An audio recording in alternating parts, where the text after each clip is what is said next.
If your BMW 7 Series Apple CarPlay has stopped connecting, here is how you can perform a professional-grade replacement or reset. Nearly 80% of CarPlay connection failures in iDrive systems are resolved through a simple head unit soft reset. Before you rip apart your dashboard, let us look at the diagnostic steps for your communication module.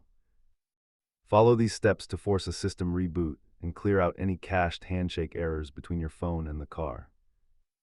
If the software reset fails, inspect your physical connection points for debris or internal cable damage. You only need to replace the head unit module if you have confirmed a permanent hardware failure in the connectivity antennas. Most owners can handle the basic reset, but leave the complex module programming to the professionals to avoid bricking your iDrive. The cost jumps significantly if you actually need to replace the communication hardware rather than just resetting the software.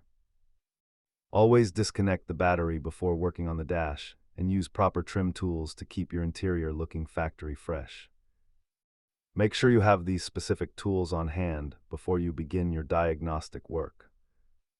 Remember that the simplest solution is usually the right one, so try the system reset before buying any expensive parts.